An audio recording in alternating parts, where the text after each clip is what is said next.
To the channel students. आज हम लोग डिस्कस करने जा रहे हैं अकाउंटिंग प्रिंसिपल।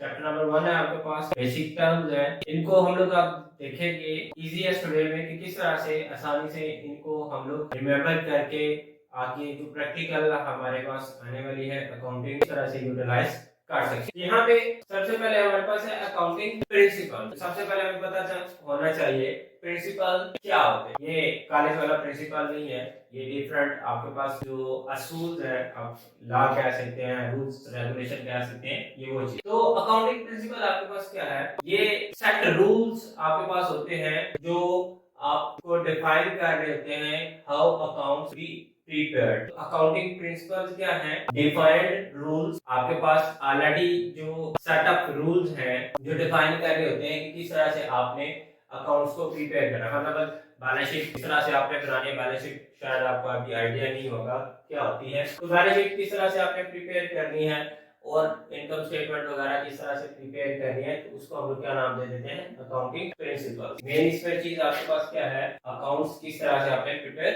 करने हैं। तो ये जो रूल है, सेट ऑफ रूल्स को हम लोग जान रहे होते हैं गैप के नाम से। गैप क्या होता है, generally acceptable accounting principle. Gap क्या है, जनरली एक्सेप्टेबल अकाउंटिंग प्रिंसिपल, जो ओवरऑल हर जगह पे आप कहीं पे भी जाके अकाउंटिंग परफॉर्म कर रहे हैं, जो रूल्स रेगुलेशन जो है वो जनरली फॉलो किए जा रहे होते हैं, उनको हम क्या नाम दे रहे होते हैं, गैप। अब बात कर लेते हैं इनके फीचर्स के बारे में। कैरेक्टरिस्टिक्स क्या क्या होती हैं, uniform set of rules frame to ensure uniformity. अब जैसे अगर आप अमेरिका में बैठ के अकाउंटिंग कर रहे हैं, वहां पे आपके रूल्स रेगुलेशन डिफरेंट है। आपकी वही कंपनी है वो यूके में काम कर रही है, वहां पे रूल्स रेगुलेशन डिफरेंट है। आप इंडिया में बैठ के काम कर रहे हैं, वहां पे रूल्स एंड रेगुलेशन आपके डिफरेंट है।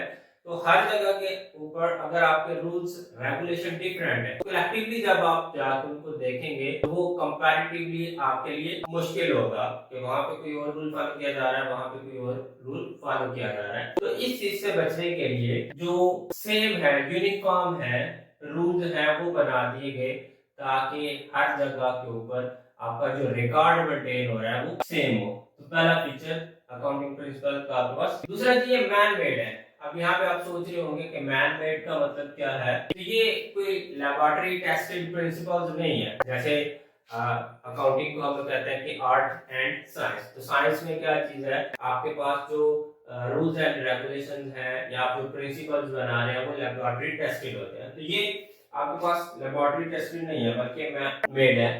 क्यों मैन मेड है, ये डिफरेंट जो आपके एक्सपीरियंसेस हैं, कारोबारी लोग हैं, उनके डिफरेंट जो एक्सपीरियंस थे काम करते हुए, जो जो आपके पास जो है वो लिमिटेशंस आ रही थी या जो रिस्ट्रिक्शंस थी उनके लिए या कोई भी डिफिकल्टीज आ रही थी, तो उनकी बेस के ऊपर प्रिंसिपल बनाए। तो इस वजह से इनको हम क्या नाम दे रहे हैं, मैन मेड। मैन मेड है वो डिफरेंट जो एक्सपीरियंस है लोगों के बेस पे वो फ्रेम किया गया। थर्ड और most important one is non static. Static का मतलब क्या होता है, रिजिड कह सकते हैं या आसान वर्डों में आप इसको कह सकते हैं कि ये आपके पास चेंजेबल नहीं होती। कि जिधर भी आप में जाएंगे, जहां पे भी आपने अकाउंटिंग परफॉर्म करनी है, जो प्रिंसिपल्स हैं वो आपके पास जो है वो सेम है, नॉट स्टैटिक है, मतलब वो चेंज नहीं होता। उसके बाद अकाउंटिंग प्रिंसिपल, इनको हम दो पार्ट्स के अंदर डिवाइड कर रहे होते हैं, कॉन्सेप्ट्स और प्रिंसिपल। कांसेप्ट है वो डिफरेंट आपकी अजम्पशन है। अब जो अजम्पशन है, आप अजम्पशन क्या होती है, जिसकी बेस के ऊपर आप अपना जो है वो कारोबार कर रहे होते हैं। तो ये अजम्पशन है या ये जो कांसेप्ट्स हैं ये हर जगह के ऊपर आपके सेम होते हैं। मतलब क्या कि कोई भी बिजनेस जो है इनको अगर फॉलो कर रहा है तो वो हर जगह पे यहाँ पे आपके एप्लीकेबल हो रहे हैं। तो दूसरी तरफ जब हम लोग प्रिंसिपल्स की बात करते हैं, ये जहाँ से हम लोगों ने यहाँ पे देखा नॉट स्टैटिक, चेंजेबल नहीं होते, जो है वही है।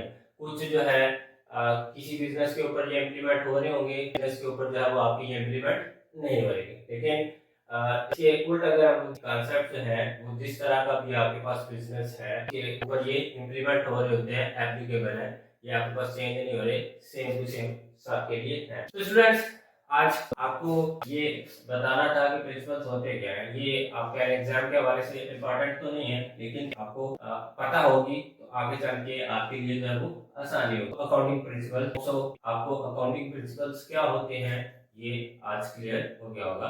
तो नेक्स्ट लेक्चर के अंदर हम लोग बात करेंगे डिफरेंट कॉन्सेप्ट्स के बारे में कि वो कौन कौन से कॉन्सेप्ट्स हैं जो एप्लीकेबल होते हैं अकाउंट